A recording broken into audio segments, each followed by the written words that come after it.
With the passing of a last great icon of Papua New Guinea's political history, late Sir Julius Chan, we want to bring to memory the Sandline Crisis as researched and documented by the Australian National University. Many would like to call this crisis the dark history of Papua New Guinea, an event that, even today, still sees the national parliament divided and the constitution potentially ripped. Before we talk about the crisis, let us first delve into who and what Sandline International Mercenaries is. Sandline International was a British private military company that specialized in providing combat services to governments and corporations.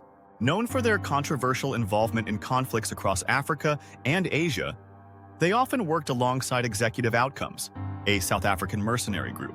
Their operations typically included strategic military interventions, training local forces, and executing direct combat missions. In the shadowed corridors of Papua New Guinea's government, a desperate plan was taking shape. Prime Minister Sir Julius Chan, faced with an escalating rebellion on Bougainville, sought a solution far beyond conventional warfare. Years of failed negotiations, humiliating military defeats, and the looming national elections pressured his administration into an extraordinary decision, hiring a private military company to end the conflict once and for all. In late 1996, behind closed doors, high-ranking officials met with representatives of Sandline International, a British private military company known for its controversial operations in Africa. The deal was sealed in secrecy. Sandline, in partnership with the infamous South African mercenary group Executive Outcomes, would execute a surgical strike to eliminate key Bougainville Revolutionary Army (BRA) leaders, dismantle their logistical operations, and recapture the lucrative Panguna mine. The operation, codenamed Project Contravene, would cost Papua New Guinea a staggering $36 million or 150 million kina. The contract was signed in January 97. $18 million was wired up front, ensuring that elite mercenaries and heavy artillery were deployed in preparation for the impending strike. But outside the administration's inner circle, almost no one knew of the plan. The Defense Force, Parliament, and the public remained in the dark. The truth, however, had a way of surfacing. On February 22, 1997, the Weekend Australian newspaper published an explosive exposé by journalist Mary Louise O'Callaghan, detailing how the PNG government had secretly hired mercenaries to blast rebel strongholds. Outrage swept across the nation like wildfire. Students, NGOs, church leaders, and even government officials expressed shock and condemnation. Australia, PNG's closest ally, was livid. In Parliament, Prime Minister Chan and his Defence Minister Matthias Ayape downplayed the allegations, insisting that Sandline operatives were mere trainers rather than combatants. But few believed them. Public unrest grew, but it was Brigadier General Jerry Singirok, commander of the Papua New Guinea Defence Force, who delivered the decisive blow. On March 16, 1997, Singirok launched Operation Rausim Kwik.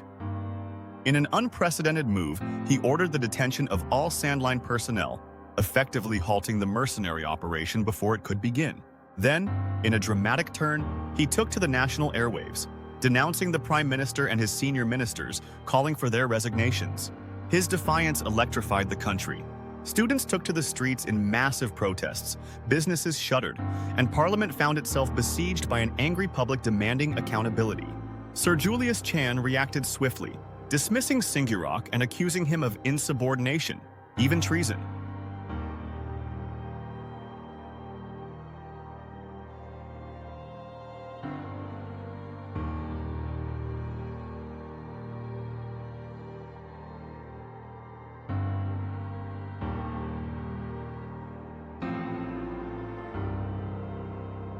But the tides had turned.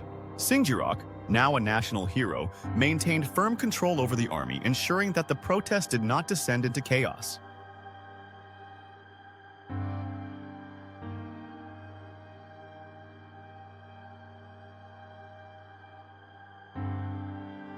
The crisis deepened as Parliament faced mounting pressure.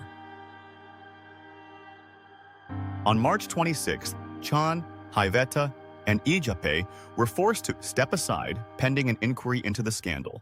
The Commission of Inquiry, led by Justice Warwick Andrew, uncovered damning details. The government had not only concealed the contract but had also planned to fund the operation using opaque financial maneuvers. While the inquiry stopped short of implicating Chan in direct corruption, the revelations eroded public trust in his leadership. The fallout was severe. When elections arrived in June 1997, Sir Julius Chan suffered an unprecedented defeat, losing both his seat and his political career. The Sandline Affair was more than just a political scandal. It was a defining moment in Papua New Guinea's post-independence history. It exposed the fragility of democratic oversight, the dangers of unchecked executive power, and the perils of using mercenaries in internal conflicts.